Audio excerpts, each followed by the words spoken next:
6 నెలలు. కేవలం 6 నెలలు. జీవితాన్ని పూర్తిగా మార్చుకోవడానికి 6 నెలలు చాలంటున్నారు. వినడానికి చాలా బావుంది కదా. అవును.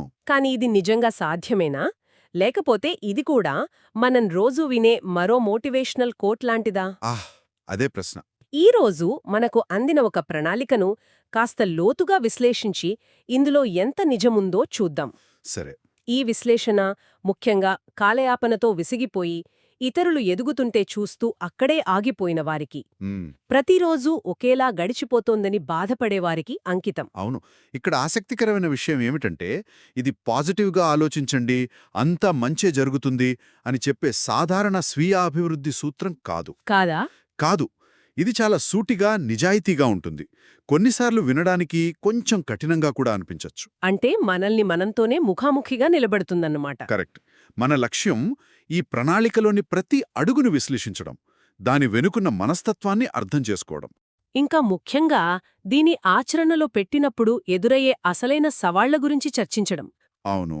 అయితే ఈ ప్రయాణంలో మొదటి అడుగే చాలా కఠినంగా అనిపిస్తోంది. ఏంటది? మీ జీవితాన్ని నాశనం చేస్తున్న అసలైన విషయాల గురించి మీతో మీరు నిజాయితీగా ఉండండి అంటోంది ఈ సమాచారం.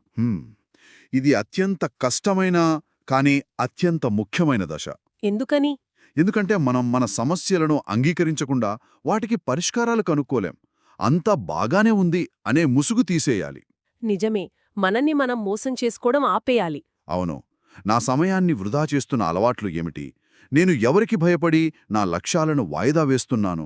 నా సౌకర్యం కోసం నేను ఏ అవకాశాలను వదులుకుంటున్నాను? ఇలాంటి ప్రశ్నలు. కరెక్ట్. ఈ సమాచారం ప్రకారం గతాన్ని నిందించడం, పరిస్థితులను సాకుగా చూపడం ఇవి మానేసిన రోజే అసలైన మార్పు మొదలవుతుంది.